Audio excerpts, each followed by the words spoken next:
네, 새롭게 만든 이슈의 완성. 방금 전에 타이틀 못 봤죠? 봤는데. 준비하느라고 맨 앞에 신문 탁 던지는 거 봤어요? 그거 못 봤죠? 예전에 찍었는데. 정말 멋있었는데 다음 주에 잘 보세요. 타이틀을 다시 보여드릴 수는 없고. 자, 우리가 새롭게 2부 코너 만들어 봤는데 정말 기대가 됩니다. 또 이슈하면 신유진, 완성하면 또 김성환 아닙니까? 그렇습니다. 예. 네. 이슈의 완성을 해주실 우리 김성환 평론가님을 잘 한번 보자 아니, 해서 저 요즘에 방송을 신유진 변호사님 해보겠습니다. 팬이 됐어요. 그래요? 네. 팬이 부쩍 현재 이 자리에 친해졌습니다. 둘이네? 부쩍. 네.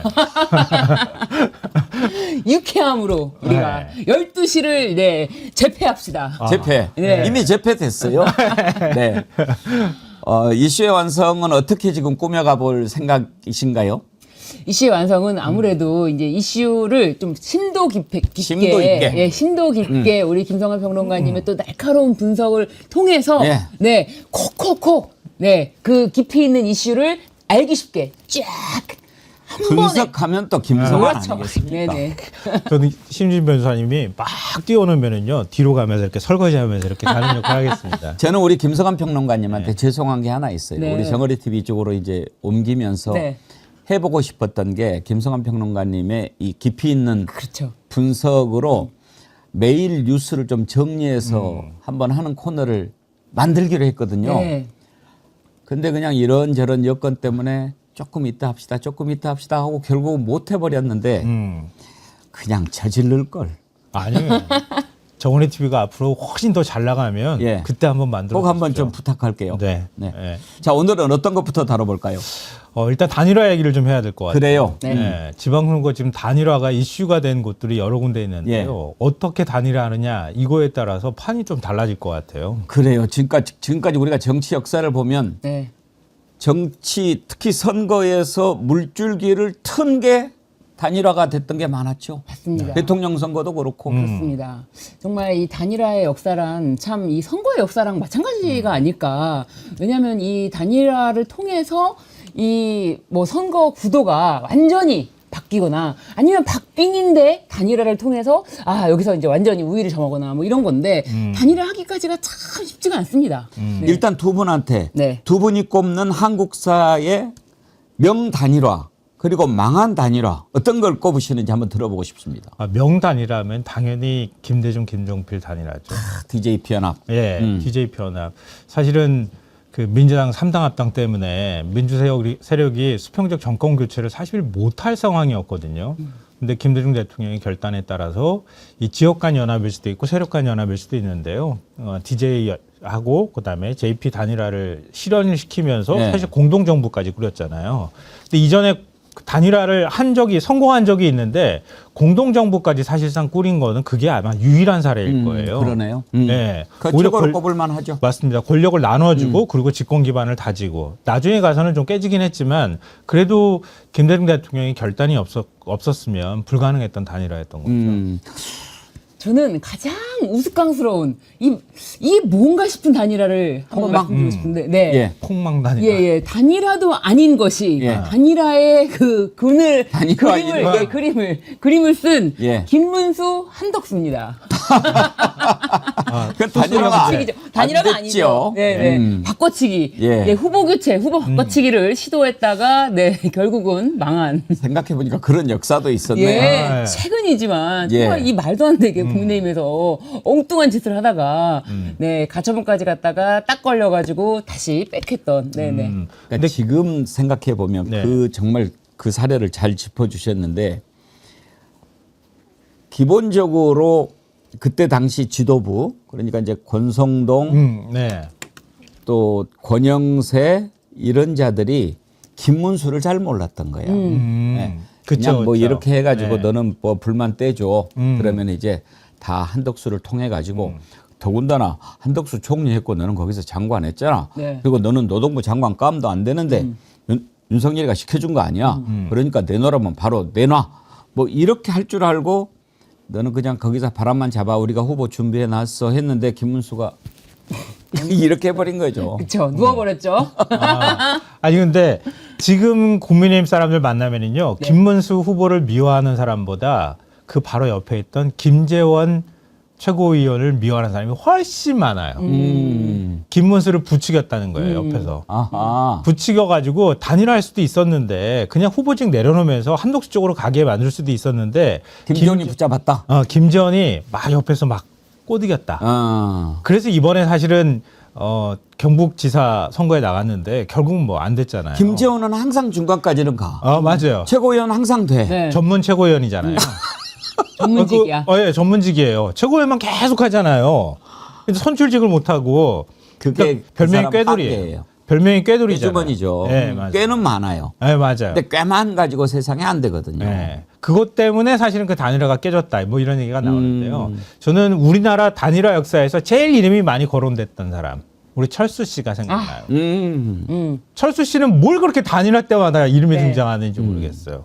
그러니까 박원순 안철수 단일화는 제일 아름다운 단일화다. 뭐 이렇게 또 표현하곤 하는데요. 네. 그 다음부터 철수 씨가 계속 나왔다 철수했다 나왔다 철수했다. 그리고 결국 마지막에 사실 윤석열이라고 하는 그렇죠. 괴물을 만들어 놓은 당사자도 철수 씨거든요. 맞습니다. 근데 별로 죄책감도 못 느끼는 것 전혀 같더라고요. 없죠. 네. 그러니까 여지껏 계속 단일화 얘기하는데 앞으로 또 단일화 하겠다고 또 나올지는 모르겠지만 저는 그렇게 정치 계속 하시는 거 별로 바라지 않는데 네. 하여튼 뭐 끈질기게 남아서 계속 정치를 하고 계시네요. 맞아요. 이 사람을 찍었다간 자기 손가락을 자르겠다. 1년 뒤에 손가락을 맞다. 자른다는 그러네. 얘기까지 했다가 결국에 막판에 토론회 끝나고 그 야밤에 갑자기 단일화를 했던 정말 치욕의 답입니다. 그러고 보니까 안철수 의원은 성공한 단일화, 폭망한 단일화 다 가지고 있는 그런 사례네요. 맞아요. 예. 앞으로 한국 정치사의 단일화 얘기할 때 안철수 빼고는 이야기하기 힘들겠는데요. 맞아요. 네. 그러니까 그때 그러니까 내가 희생을 했다고 하는 것 때문에 거기에 따른 보상 심리가 되게 컸던 거예요. 안철수 의원 입장에서는. 그러니까 내가 이렇게까지 박원순이라고 하는 더 지지율이 높았는데 박원순 시장을 만들어줬는데 그럼 나도 뭔가 보상을 받아야 될 거 아니냐. 근데 보상을 못 받은 거예요. 그리고 문재인 안철수 단일화 할 때도 결국 나중에 가서는 단일화에 성공하긴 했지만 오히려 다 파토냈다고 해야 되나요? 단일화를 아름답게 못하게 만든 하나의 이유가 되기도 했었죠. 그리고 단일화 한 다음에도 어떻게 했습니까? 자기는 그냥 휙 하고 미국으로 가버렸잖아요. 그것 때문에 오히려 더 많은 비난을 사기도 했었죠. 그래요. 자, 오늘은 그러면 단일화인데 지금 가장 관심을 갖게 되는 지역이 대구 아닙니까? 지금 뭐 후보를 지금 유영아 후보는 어디까지 가 있는 후보예요? 지금 결선까지 가야죠. 그러면 결선이라면은 어떻게 최종으로 결정합니까? 그러니까 추경호 그다음에 유영아 두 명 중에 예. 한 명을 이제 뽑는 거죠. 두 명 중에 한 명이 되면 네. 지금 뭐 이진숙, 주호영 이런 사람들은 무소속으로 나온다는 겁니까? 주호영 의원은 아직 태도를 완전히 결정하지 못한 것 같고요. 아무리 뭐 항고심에서 본인이 주장이 억울함이 뭐 받아들여졌다 하더라도 그때 가서 무소속 출마하겠다고 하기에는 제가 볼 땐 타이밍을 너무 많이 뺏겼어요. 그러니까 자기 명예를 되찾겠다 이런 성격이 조금 강하기 때문에 이진숙 전 위원장이 무소속으로 나갈 가능성이 매우 높죠. 지금 상황에서는. 그러면 또 결국 이제 거기도 단일화 얘기를 안 하면 되겠어요? 그런데 어쨌든 지금 이진숙이 조금은 더 높게 나오는 상황이다 보니까 누구보다? 뭐 국민의힘 후보 국민의힘 내부에서. 후보보다는 높게 나오는 상황이다 보니까 이제 내가 뭐 되면은 단일화를 해주겠다 이런 식으로 하면은 오히려 불리하니까 계속 단일화 없다라고 나로 해야 된다. 이제 이렇게 역사적으로 정당 후보가 무소속 후보한테 단일화 양보한 적이 있었나요? 아니 있었던 기억은 있어요. 아 그래요? 예. 그러니까 양보라기보다는 예. 단일화 합의를 그래서, 하는 거죠. 단일화 합의해서. 졌다. 네. 무소속이. 네. 근데 뭐 이진숙 같은 경우는 이제 자신이 그래도 그 대구지방에서 유의미한 수치가 나오니까 뭐 여기서 뭐 물러서는 건 아무런 뭐 앞으로의 정치 생명에도 도움이 되지 않으니까 무조건 밀고 나가는 거고 그리고 사실상 장동혁 대표가 얘기했던 국회로 와달라는 그 재보궐 여기도 전혀 가능성이 없잖아요. 사실 예. 지금도 아예 이진숙과의 단일화가 없다라고 얘기를 하고 있는데 무소속으로 나가는 이진숙과는 아예 선을 긋고 있는데 그 자리를 주진 않을 거 아니에요. 그러니까 그냥 나는 여기서 물러설 곳이 없다. 그런 마음으로 나가고 있는 것 같아요. 차라리 국민의힘이 후보가 유영아가 되라. 네. 그래서 뭐 최근에 계속 썰이 돌고 있는데요. 만약에 유영아 후보가 되면 박근혜 대통령이 나오겠죠. 전 대통령이 유세차 같이 타고 다닌다더라. 그럼 같이 유세차를 타고 다니는데 이진숙 전 방통위원장이 혼자서 하얀 점퍼 입고 막 또 같이 유세하는 거예요. 그럼 양보를 못 하겠죠. 서로 단일화하기 쉽지 않아요. 그러면 어느 한쪽이 이걸 그냥 뜻을 굽히겠습니까? 쉽지 않을 거거든요. 근데 박근혜 전 대통령이 유영아 나온다고 해서 유세하기는 힘들 거예요.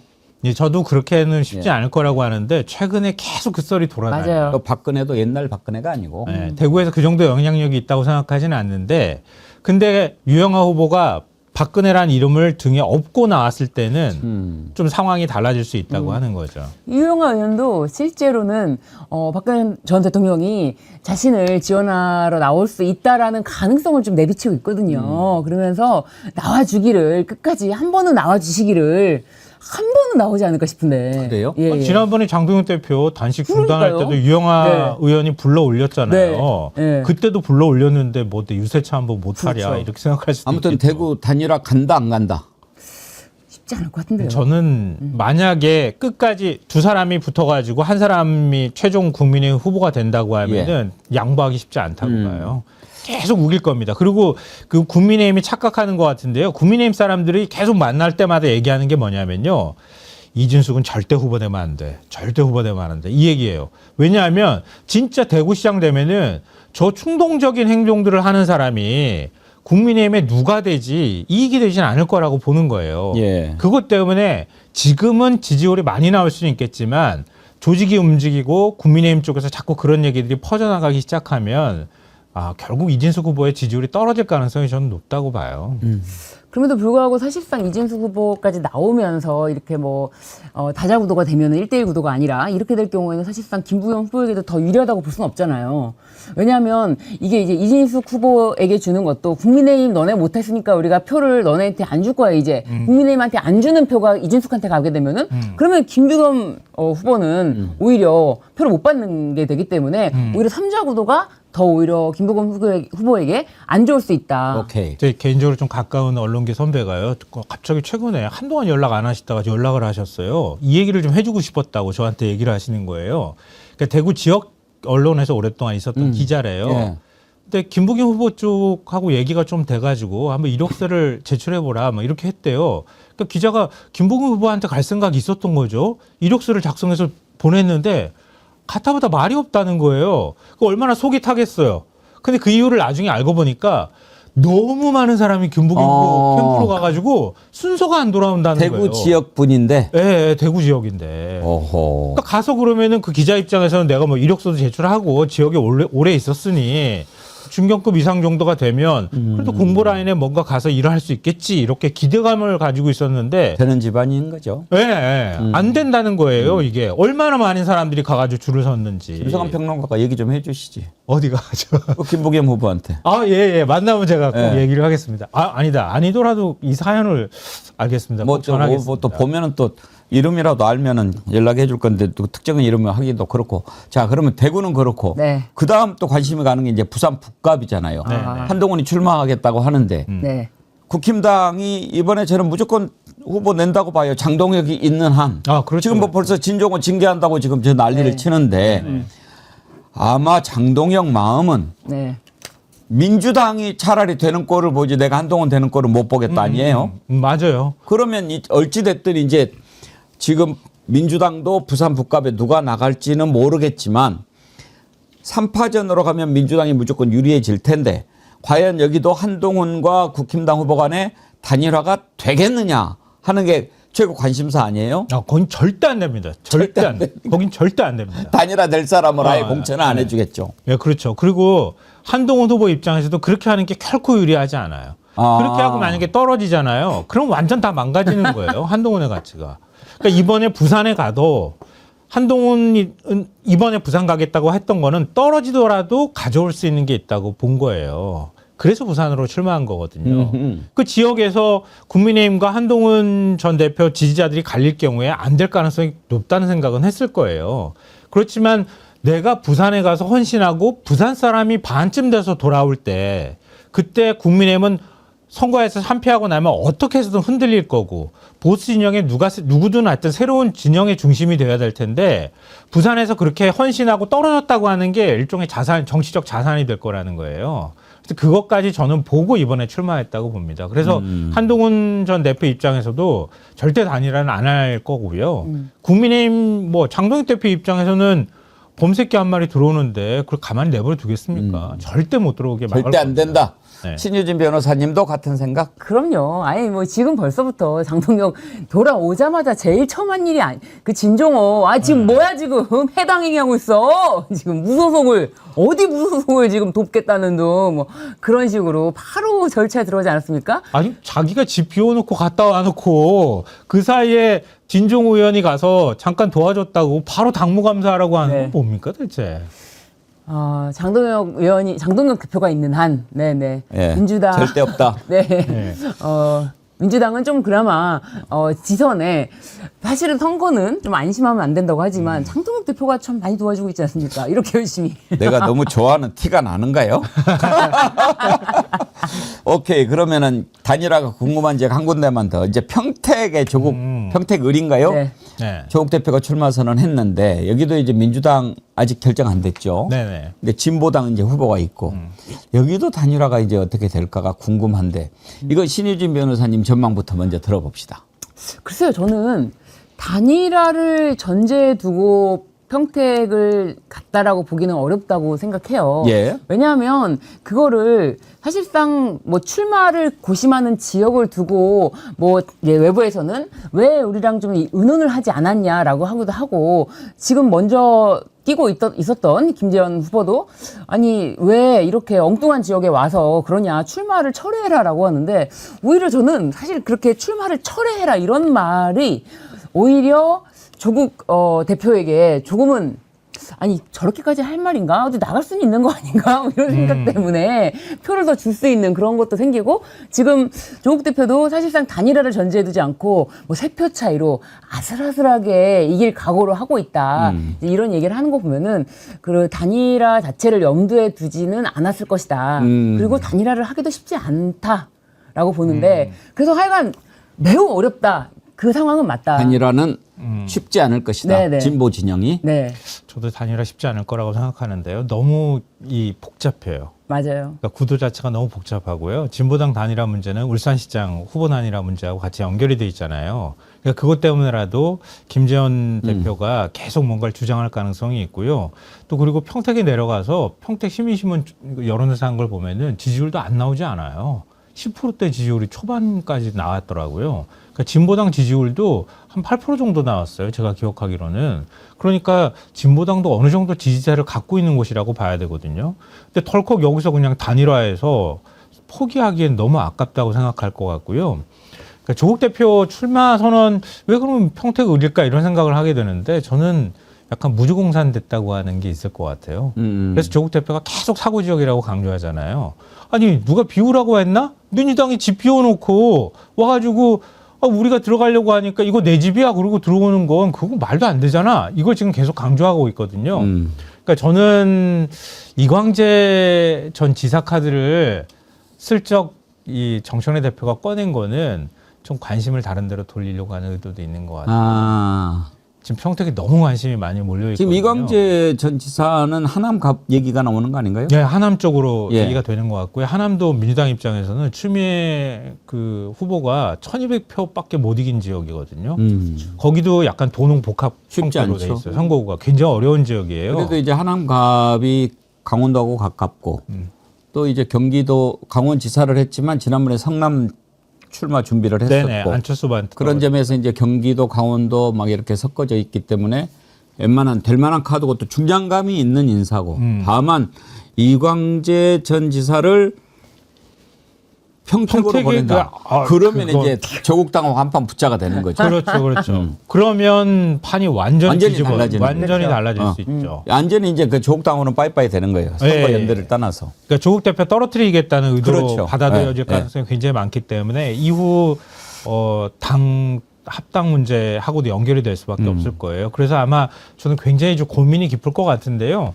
저는 오히려 그런 면에서 뭐 지금 개양 연수, 하남 계속 얘기가 나오지만 평택이 마지막까지 민주당한테 고민을 안겨주는 지역구가 될 가능성이 있어 네. 보여요.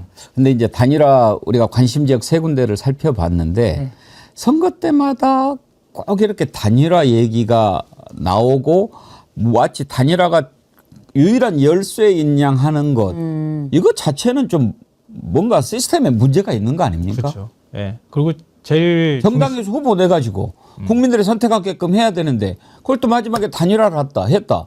그러면 왜 그 정당은 존재해야 되며 왜 그런 식으로 투표를 유권자들을 말하자면 제한하는 거 아니에요? 네, 맞습니다. 그러니까 유권자들을 중심에 놓지 않는 사고죠. 정치권이 자기들이 이해 타산에 네. 따라서 후보를 단일화해서 일종의 자기들끼리 권력을 나눠가는 것처럼 비춰질 수 있거든요. 아니 내가 뭐 메로나 밥한바 아만나 이 중에서 마음대로 골라서 먹게 해줘야지. 네. 이거 딱 치고 이거 하나 먹든지 말든지 네. 이것은 아니잖요. 그렇긴 하지만 한편으로는 그런 생각은 들어요. 이제 저희 집에도 살고 있지만 정말 반국힘 정서. 예, 절대 국민의힘에게는 안 된다. 집에 누가 어? 살고 집에 있어요? 누가 예, 저희 살아요? 집에 그렇게 아, 그런 아주 사람이 그냥 살고 있어요? 반국힘 투쟁하는 사람이 있어요. 네. 국힘은 안 된다? 국힘은 안 된다. 아. 국힘을 발붙이게 할 수는 없다. 도저히 정상적으로 대화가 안 되는 정치꾼들이기 때문에 그런 생각으로 이제 정치 지형을 본다면은 그래도 이렇게 막 이 민주 진영이 흐트러져서 자리를 하나 잃는 것보다는 어떻게든 우리 진영이 한 자리를 가지고 오는 게 낫지 않나 이제 이렇게 바람도 있지 않을까. 그분 한번 보고 싶네요. 그래서 사실은 감사합니다. 그래서 네. 결선 투표제를 제도적으로 도입해야 되는 필요도 있어요. 아, 우리가 대선에서 결선 투표제만 얘기를 하는데요. 그러니까 외국 같은 경우에는 아마 대다수 국가일 거예요. 결선 투표제를 다 도입하고 있어요. 이건 왜냐하면 대통령에 당선이 돼도 국민 과반 이상의 지지를 못 받은 상태에서 대통령에 당선이 돼요. 그럼 집권 기반이 굉장히 취약하거든요. 근데 이거는 국민 다수의 선택을 받는다고 하는 상징성도 있고 이후에 집권 기반을 좀 탄탄하게 한다고 하는 측면에서도 외국에서도 그래서 결선 투표제를 도입해요. 결선 투표제를 도입하면 또 세력 간의 연합이 이루어지거든요. 근데 이게 만약에 제도적으로 도입된다고 하면 국회의원 선거도 그렇게 할 수도 있거든요. 그러면 각 지역에서 제일 다수의 득표를 얻은 사람 그리고 각 여러 정당이 앞으로 더 많아질 가능성도 있거든요. 왜냐하면 우리 또 헌재가 그 결정이 났단 말이에요. 네. 지금 헌재가 3%를 없애버렸어요. 그래서 더 많은 정당이 출마를 시도할 가능성이 있는 상황이기 때문에 세력 간의 연합이 좀 이루어질 수 있게 하는 측면에서 그게 또 어찌 보면 민주주의에 좀 더 가까울 수도 있어서 나중에 선거제 바꾸거나 개헌을 한다고 하면 결선 투표제를 저는 제도적으로 도입하면 좋겠다는 생각을 합니다.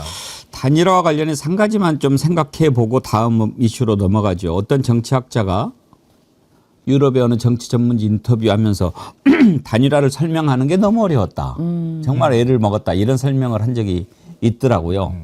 그러니까 그쪽의 다당제 국가에서는 단일화라고 하는 게 이해가 안 되는 거죠. 이럴 때마다 왜 우리나라는 다당제가 안 될까? 이것도 한번 생각해 보게 돼요.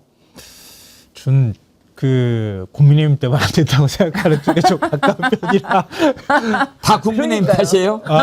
왜냐하면은요, 선거제도 개편을 시도했잖아요. 패스트 트랙으로 아마 많은 분들이 기억하실 텐데, 그 제도의 기본적인 취지는요, 연동형 비례대표제를 도입하는 거예요. 연동형 비례대표제를 도입하고 비례의석을 늘린다는 얘기는 다당제 구조를 만들겠다는 뜻이거든요. 근데 그렇게 할 경우에 국민의힘은 사실은 영남에 너무 의석이 치우쳐 있기 때문에 영남 기반 정당이란 말이에요. 그래서 다른 데서 지금과 같은 의석을 가져가기가 쉽지가 않아요. 그러니까 그것 때문에 막 싸우고 난리를 쳐서 결국은 꼼수로 생각하는 게 위성 정당이잖아요. 그런데 민주당이 또 거기 대응 안 할 수가 없으니 그냥 의석을 뺏기는 상황이니까 위성 정당 대 위성 정당 싸움으로 만들어 놨어요. 이걸 일종의 변질시킨 거란 말이에요. 근데 지난번에 그 김진표 국회의장일 때 저도 그 선거제도 개편안 발제도 하고 토론도 했었어요. 근데 그럴 때도 얘기가 나왔지만 지금 전국에 지역 소멸 때문에 지역구를 합치는 곳이 한 4개 지역구 합쳐야 되는 곳들이 한 30곳 가까이 돼요. 중대선거구제로 자연스럽게 갈 수밖에 없거든요. 그리고 비례의석을 지금 한국처럼 이렇게 조그만 한 30석 정도 두는 것이 아니고요. 전체 의석, 이건 유럽이나 정치학자들이 다 얘기하는 건데요. 전체 의석의 최소 3분의 1을 비례의석으로 만들어야 비례성이나 대표성이 만들어질 수 있다. 이렇게 얘기하거든요. 그래서 그때 안을 만들었던 게 한 100석 정도는 비례의석으로 줘야 된다. 근데 정 안 되니 지금 이렇게 국민의힘이 난리를 치니까 최소한 50석 이상 75석 정도는 비례로 가자. 이렇게 했는데 국민의힘이 뭐라고 했습니까? 아니 국회의원 자리 자체를 지금 300석인데 200석으로 줄여버리자 이렇게 얘기를 했어요. 완전히 퇴행하는 안을 내놓고 절대 우리 못 받겠다고 버텨버렸거든요. 그래서 사실은 또 안 됐어요. 선거제도를 못 바꿨어요.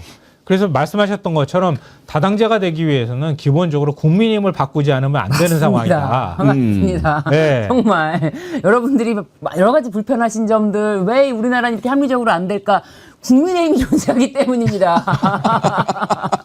반국민의힘으로 그래서 뭉치는 거예요. 이런 게 잘 안 알려지니까 자꾸 민주당하고 국민의힘 맞아요. 뭐가 합의만 하라고 자꾸 한단 뭔가 말이에요. 대립 구도가 있는 것 같고 뭔가 합의해서 뭔가 정치적인 안을 도출할 수 있을 것 같지만 절대 합의가 안 되는 집단이거든요. 다음 주에 머리띠 두른 분 한번 모시고 오세요.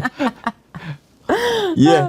자, 첫 번째 이슈 단일화를 네. 주제로 이렇게 깊이 있게 들어가 봤는데 다양하게 생각해보고 참 좋네요. 네.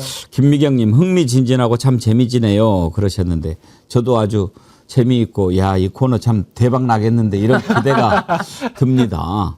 자, 두 번째 이슈. 현직 대통령의 외교적인 언사가 논란이 됐던 적이 역대 정권에서도 종종 있기는 했지요. 그렇지만 이번에 이제 이재명 대통령의 이스라엘 관련된 SNS 올린 걸 두고 이런저런 논쟁이 있는데 이것도 한번 이참에 확실하게 정리를 해 봅시다. 저는 그때 분명히 여러분께 제 의견을 말씀을 드렸어요. 이것은 애민 정신의 발로다. 뭐냐? 기본적으로 인권 가치, 보편적인 인권의 가치를 얘기한 것, 이건 정말 훌륭한 건데 그와 함께 이재명 대통령 마음속에 지금 계속 40일 넘게 벌써 이제 50일 넘게 갇혀 있는 호르무즈 해협에 갇혀 있는 우리 선원들과 그 선박이 빨리 돌아오게 하려면 어떻게 해야 됩니까? 이란한테 뭔가 야 우리는 너희 편이라고는 할 수 없지만 지금 미국과 이스라엘의 전쟁에 동조하고 있는 거는 아니야. 이건 분명히 자네들이 좀 잘못한 측면이 있어라고 하는 사인을 줘야 되잖아요. 그런 차원에서 고뇌에 찬 어떤 그런 생각 끝에 나온 천재적인 한 수다 이렇게 평가를 한 적이 있는데 이걸 두고 이제 뭐 외교적 실수다 어떻게 이렇게 난리가 되잖아요. 이번에 이 문제를 하기 전에 오늘 두 분이 나오셨으니까 먼저 김성환 평론가님 역대 대통령들 외교 행위 가운데 논란이 됐던 거 어떤 것들을 꼽을 수 있나요? 이게 너무 많아서요. 윤석열 전 대통령 때를 윤석열을 보고는 뭐 그거 오늘 다 못하지. 그러니까 어디 다자외교 나가면 밥만 먹고 네. 영부 있는 사람이 빨리 나가 그러면서 막 옆구리 찌르고 그래야 나가. 결국은 윤석열 빼고 하면 안 될까요? 그러는데요. 그러니까 우리나라 대통령이 외교 잘했다고 하는 평가를 받는 대통령은 당연히 김대중 대통령이시죠. 왜냐하면 김대중 전 대통령이 살아오신 인생 자체가 민주주의 국가의 일종의 존경의 대상이었어요. 그래서 클린턴 대통령이 이제 처음에 집권했을 때 초기에 이제 김대중 대통령과 임기가 겹쳤잖아요. 근데 클린턴 대통령이 평소에도 김대중 대통령을 존경한다 이렇게 표현을 했을 정도였고요. 그래서 김대중 대통령이 햇볕 정책을 추진할 때도 난 당신 믿으니까 해라 이렇게 해서 오히려 미국이 지원해 줬어요. 그래서 남북 정상회담이 처음으로 김정은 위원장하고 이루어졌던 거거든요. 부시하고 처음부터 사이가 좋았던 것은 아니었어요. 네. 그렇지만 예. 그리고 우리가 IMF 외환위기 극복할 때도요. 그때도 미국의 지원이 있었는데요. 그때도 클린턴 대통령이 지원을 해줬어요. 그러니까 그럴 정도로 대통령이 가지고 있는 어떤 정치 역정이라든가 그 사람이 걸어왔던 발자취나 이런 것들을 외국에서도 다 평가한다는 거예요. 그거에 따라서 외국에서도 정상을 대우하고 그 정상이 추진하고 있는 것을 얼마나 지원해 줄지를 결정한다는 거죠.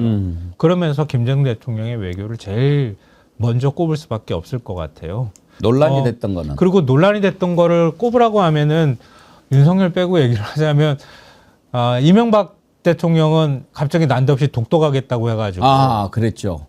그래서 많은 사람을 확 벙찌게 했다 그래야 되나요? 아니 그럼 오히려 우리가 독도 문제에 있어서 우리 영토인데 무슨 일본하고 갈등을 해? 일본이 자꾸 우리한테 시비 붙는데 야 그냥 무시해. 이런 기조였는데 갑자기 그걸 외교 무대로 확 끌어올렸죠. 그래요. 이 국내 정치하고 외교하고는 완전히 차원이 다른 거고 대통령의 내공을 가장 확실하게 드러내는 게 외교 행위라고 그렇죠. 볼 수 있어요. 네, 맞습니다. 왜냐하면 외교라는 거는 사실상 그 개인이 가지고 있는 그 역량이 정말 가장 돋보이는 그런 자리거든요. 왜냐하면 이걸 누가 도와줄 수가 없는 거잖아요. 1대1 회담이라든지 그런 걸 할 때도 이 사람이 가지고 있는 역량이 바로 그냥 그 상대방 정상에게 바로 전해지는 거기 때문에 뭐 우리가 빼고 얘기하자고 했지만 그 개인의 능력이 밖으로 나갔을 때 어떻게 참사를 일으킬 수 있는지는 윤석열을 통해서 너무 많이 봤기 때문에 나가면 부끄럽다. 그 정도로. 아니, 저럴 수가 있는가 싶은 정도의 모습은 다 봤잖아요, 우리가. 네. 근데 이제 그 반해서 이재명 대통령은 사실상 시진핑 중국 주석에게 그 핸드폰을 선물 받자. 네. 이거 통신 보안 잘 됩니까? 이런 농담을 던지고 그리고 선물 받은 그 핸드폰을 다시 가지고 개통을 가서. 해서 셀카를 찍고 이런 거는 그 순간적인 재치뿐만 아니라 자신감에서 나오는 거거든요. 저는 그래서 외교야말로 정말 이 대통령이 할 수 있는 가장 뭐랄까요, 그 멋들어진 행위이자 아니면은 가장 참사를 일으킬 수 있는 그런 게 아닌가 그런 생각이 들어요. 대통령의 외교는요, 이렇게 어떤 정치적 메시지를 던지더라도 일관성이 있어야 되고요. 그리고 외교적 프로토콜을 지켜가면서 발언 하나하나가 굉장히 신중해야 되거든요. 그래서 제가 이명박 대통령 얘기했을 때 갑자기 뜬금없이라고 이렇게 표현을 쓴 건 뭐냐면 일본하고 관계 좋았잖아요. 일본 태생이잖아요. 자기 고향은 포양이라고 그러지만 일본에서 그렇죠. 태어난 사람이거든요. 태어났죠. 근데 그렇게 하면서 일본하고 관계를 잘 유지하는 것처럼 보이다가 어느 순간 갑자기 확 돌변하는 거예요. 그런 다음에 아키히토 천황이 한국 오려면 독립운동가에게 진심으로 사과해야 된다. 이렇게 얘기를 하는 거예요. 그럼 일본 국민을 완전히 다 적으로 돌리는 거거든요. 그러니까 우리 입장에서는 굉장히 시원한 말처럼 느껴지지만 그게 상대국에서는 어떻게 받아들일지, 또 상대국 지도자가 잘못 결정한다고 하면 지도자를 고립시키는 방법으로 외교를 해야 되거든요. 근데 그렇게 안 한다는 거예요. 박근혜 전 대통령도 마찬가지인데 우리 천안문 막루에 올랐다고 그런 얘기를 하잖아요. 근데 그 막루에 올린 게 왜 논쟁이 됐냐 하면은 시진핑 주석하고 관계가 되게 좋았어요. 시진핑 주석하고 그래가지고 박정희 전 대통령 일화 때 뭐 영해 시절에 뭐 이런 얘기들까지 다 나왔단 말이에요. 근데 그러다가 갑자기 미국이 사드를 딱 들고 나왔어요. 근데 사드에 대해서 전혀 협의 없다고 얘기하면서 아닌 것처럼 하다가 미국에 계속 요구가 들어와서 갈등이 될 조짐이 있는 상황인데 갑자기 느닷없이 전승절에 천안문 막루에 딱 하고 올라버린 거예요. 그러니까 미국하고 관계가 완전히 빠작하고 깨져버렸고 미국의 요구를 안 들어줄 수 없으니까 또 사드 비치를 하는 거예요. 맞아. 하고 나니까 중국하고 확 깨져버렸어요. 그렇죠. 이게 제대로 대통령이 한 행보 하나하나 자체가 얼마나 큰 정치적 메시지인지를 안다고 하면 우리가 현실적으로 미국의 요구를 들어줄 수밖에 없는 상황이라고 하면 중국하고 관계를 관리할 수가 있어야 하는데 그걸 할 수도 없으면서도 이를 벌려놓는 거죠. 그 말씀 듣다가 저는 혼자서 슬그머니 웃었어요. 이명박이는 일본에서 태어났는데 윤석열은 일본에서 태어나지도 않은 놈이 왜 다다미는 거 알고 아, 정말 윤석열의 행보는 하나하나가 거의 기이다. 아, 그건 진짜 그 일본과의 관계는 그 뉴욕 유엔 총회 참석차 갔다가 일본 총리 만나겠다고 그 숙소로 막 가가지고 만나고 기다리고. 이러잖아요. 네. 그러니까 우리는 약식 회담이라고 얘기하는데 일본에서는 간담회를 했다 그랬어요.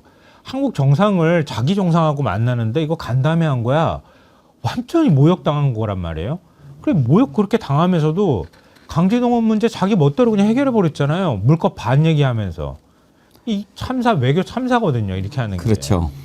그래서 말씀하신 게 이제 이재명 대통령께서 그 이스라엘의 군의 어떤 참혹한 그런 것에 대해서 사실이라면 하면서 이게 문제가 된다라는 건데 그 지적은 정말 인권적으로도 반드시 짚어 넘어갔어야 되는 게 아닌가. 사실상 지금 가자 지구에서 그 팔레스타인 관련해서 진짜 그 정도면은 거의 와 정말 전쟁 범죄를 일으킨 것이다. 전쟁이라는 그런 표피를 쓰고 아예 학살을 한 게 아닌가. 저는 그렇게 생각하거든요. 그래서 그 부분에 대해서만큼 목소리를 낸 게 굉장히 저는 용기 있는 행동이고 이거에 대해서 우리나라 뭐 외교적으로 지적하는 거는 오히려 맞지 않다 이렇게 봅니다. 네, 그 하나 제가 오늘 경향신문 이대근 칼럼이라고 있거든요. 저희 정어리 예. 시청자분들도 한번 찾아서 읽어보시길 꼭 권해드리는데요.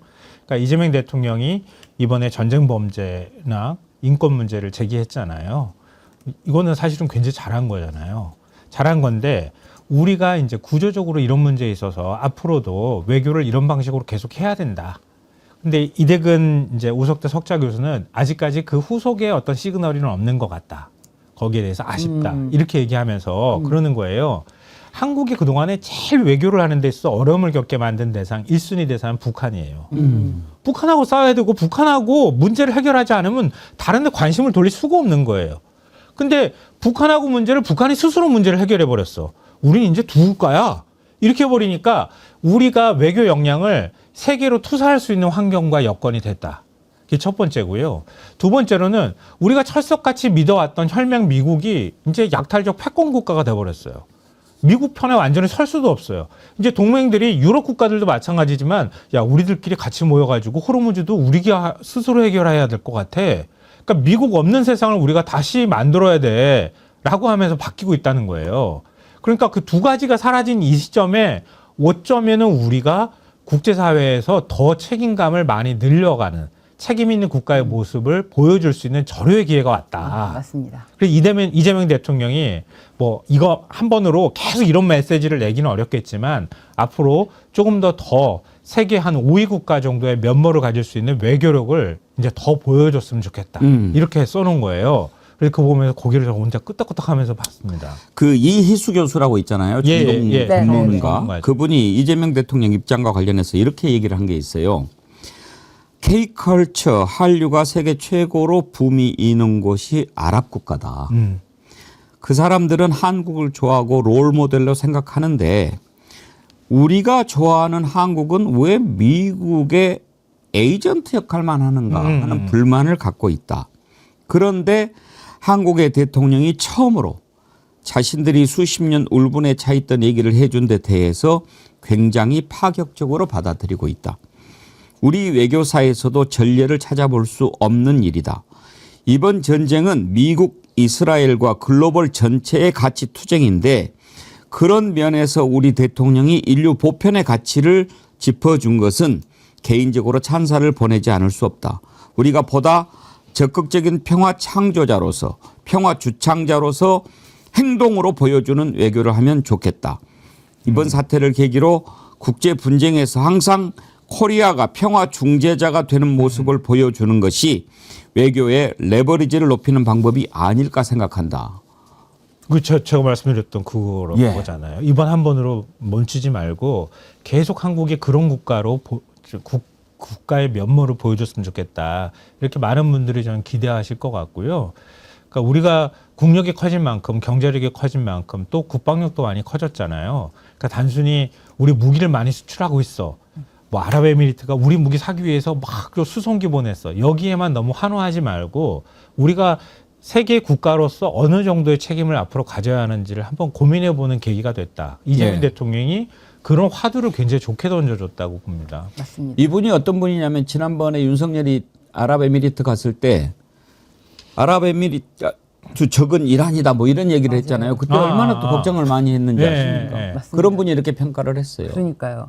게다가 또 아까 말씀하신 그 경향신문의 이제 칼럼 이대근 그 교수 논설위원은 그 전에는 이제 2024년도만 해도 이재명 대통령의 리더십에 대해서는 말도 안 된다라고 굉장히 비판을 하던 분인데 지금 이렇게 하는 거를 보니 사실 많은 분들이 평가를 바꿨죠. 이재명 대통령의 그 외교, 특히 외교에 대해서는 평가를 바꿨지만 또 이번에 또 이란에 대해서 인도적 지원에 대해서도 우리나라가 또 얘기를 하지 않았습니까?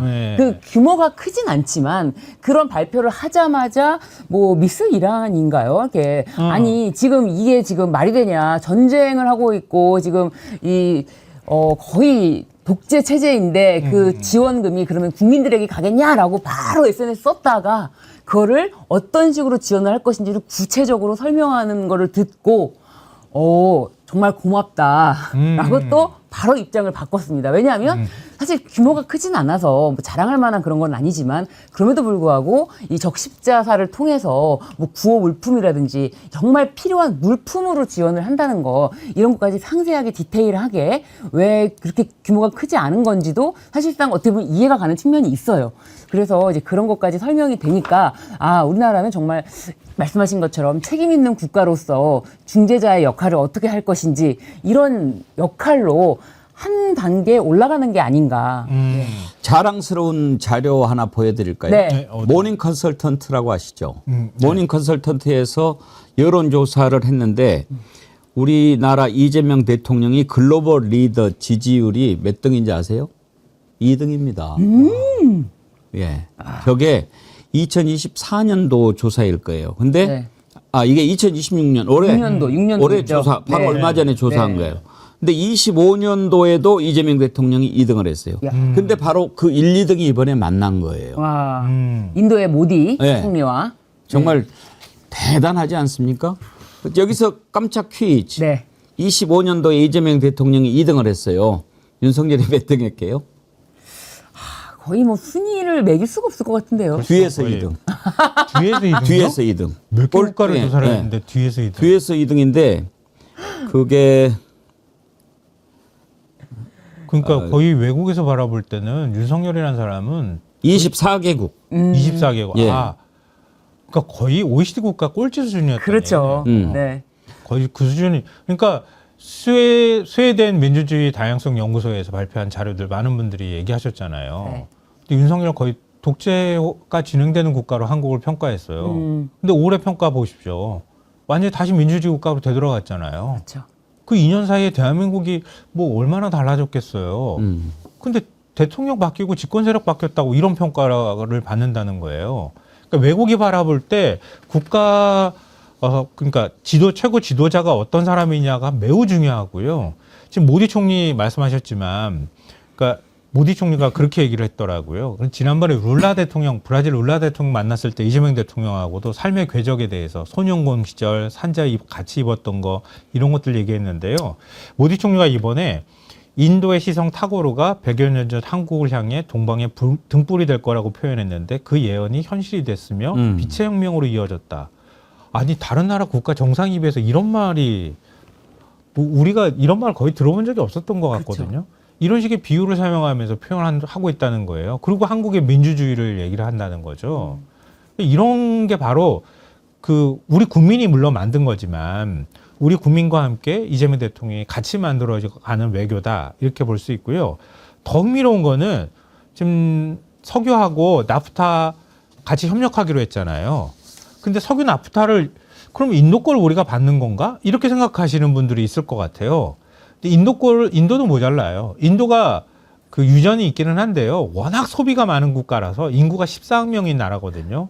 그래서 산유국이라고 말할 수는 없고요. 원유를 수입하는 나라예요. 중동이나 러시아 이런 데서 많이 수입하는데요. 그럼 우리한테 줄 게 없잖아요. 네. 근데 여기에는 우리가 생각하지 못하고 언론이 보도하지 않는 굉장히 중요한 게 있는데요. 그러니까 인도가 원유를 수입해가지고 나프타로 그 정제를 해서 만든다거나 이렇게 하면 인도는 나프타를 엄청나게 많이 생산하는 나라예요. 그러면 나프타가 주로 인도에서 다 소비가 되거든요. 근데 우리는 세계에서 최고 수준의 정유시설을 갖고 있는 나라예요. 그러니까 나프타를 우리나라로 보내는 거예요. 그러면 나프타가 산업의 쌀이라고 불리는데 이거를 다른 것들로 다시 또 만들 수 있어요. 화학 공정을 통해 가지고. 우리 비닐로 만드는 원료를 만든다거나 이런 방식으로. 그러면 나프타를 우리 한국으로 보내면 한국에서 거기서 다시 다른 2차, 3차 가공을 할 수 있는 걸 만들어서 다시 인도로 또 보내는 거예요. 그리고 그것 말고도 우리나라 기업들이 가서 석유화학 기업들을 또 만드는 거예요. 이번에 포스코가 22년 수건 사업인 일관 제철소 인도하고 만들기로 합의했다고 하잖아요. 그러니까 이런 것처럼 인도하고 그냥 우리가 단순히 인도에서 만드는 거 그냥 우리가 받는다는 게 아니라 인도하고 우리나라하고 유기적으로 이제 산업들이 결합되는 방식들을 추구하고 있는 거예요. 그러니까 인도하고의 수출의 교역액을 불과 4년 만에 2배로 늘리겠다고 하는 게 이런 기반을 만들면은 2배로 늘어날 수 있다고 하는 거예요. 그러니까 이거는 단순히 인도하고 우리가 그냥 구두선으로 우리 이렇게 합시다 이런 정도로 끝나는 게 아니라는 거죠. 그러니까 뭐를 지적을 하더라도 잽이 되는 사람이 지적을 해야지. 네. 지금 아까 제가 모닝 컨설턴트 순위 알려드렸는데 이재명 대통령이 24개 나라에서 2등이잖아요. 윤석열이 꼴등에서 두 번째. 꼴등이 누구였는지 안 궁금해요? 꼴등이 체코의 파벨. 어. 네, 거기가 꼴등이에요. 거기 문제 많잖아요. 네. 거기에서 근데 지금 이재명 대통령이 이렇게 하는 것에 대해서 그 꼴등을 섬기던 국힘당이 뭐라고 하는 게 얼마나 우스워요. 신유진 변호사님 공부 잘했죠. 그거 시험 보고 나서 꼴등하는 애가 야 너 그거밖에 못 풀어 그러면 얼마나 받지 않겠어요. 그러니까 이재명 대통령이 그렇게 얘기한 거예요. 네. 오목 좀 줄 줄 안다고 명인전 훈수하고 자빠졌냐. 아 정말 정확한 표현이고 귀에 쏙 박히는 표현입니다. 그러니까 윤석열이라고 하는 사람은 두테르테하고 거의 같은 급의 사람이었던 거예요. 그렇죠. 같은 예, 검사 출신에다가 두테르테 지금 감옥에 있을걸요. 네. 윤석열도 지금 감옥에 있잖아요.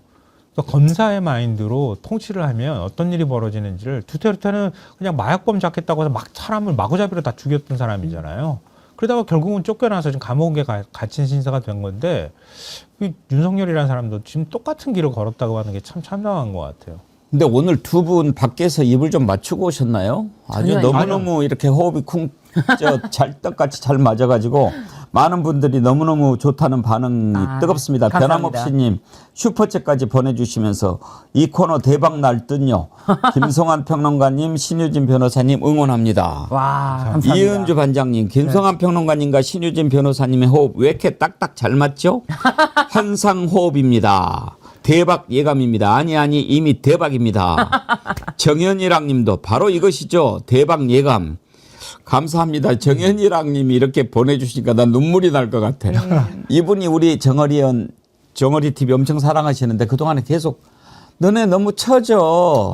왜 그렇게 지루해. 네, 맨날 그렇게 혼내셨는데 네. 얼마 만에 칭찬 듣는지 자작이랑 님도 이슈 완성 정치 1번지 메인 코너 되겠습니다. 김성환 평론가님, 신유진 변호사님 감사합니다. 슈크림님 2부가 1부보다 더 재밌네.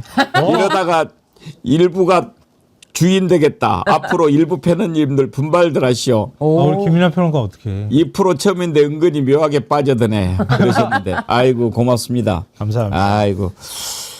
근데 진짜 다른 분들이 오해하실 것 같아요. 둘이 원고가 있어가지고 저렇게 그러니까요. 원고가 한 줄도 없는데. 어제부터 이렇게 준비를 하셔서 더 잘 된 것 같고. 네. 한 분만 더 소개해 드릴까요? 다니에요님, 오늘은 품격이 다른 유익한 시간이 되었네요. 신유진 변호사님은 신선한 분위기 메이커. 그러면서 어제 애쓰신 앵커님 오늘은 편해 보이세요. 이제 앵커님 끝까지 어제 앵커님 끝까지 차분하게 진행하시는 모습에 역시 노련하신 앵커님 멋지셨습니다. 어제 어쨌냐면 네. 궁금하시죠? 궁금합니다. 튤립님 슈퍼챗 보내주셨는데 앵커님 어제 이병철 변호사님 말 듣고 우울했는데 오늘은 기분 좋게 해주시네요. 앵커님 좋은 하루 되세요. 위로하는 이병철 변호사가 어제 나오셨는데 네. 막 이렇게 그 비판적인 얘기 하는데 저는 그건 다 좋았어요. 네. 뭐 비판할 것 하고 이제 국정조사 특위를 특히나 비판했는데 이러다가 공소 취소고 모시고 다 이제 망한다 이렇게 하면서 하는 건 좋았는데 이분이 이제 막판에 정어리 TV를 포함한 시사 프로그램의 패널들을 막 까는 거예요. 공부 좀 해라 공부 좀. 예. 근데 그거는 우리 그 애청자님뿐만 아니라 모든 국민들이 제일 싫어하는 게 교만이에요. 본인 열심히 공부하면 되지. 그쵸. 그리고 본인 의견을 밝히면 되는 거고. 그런데 뭐 나 혼자 잘났네. 이러니까 많은 분들이 참 불편해 하셨어요. 맞습니다.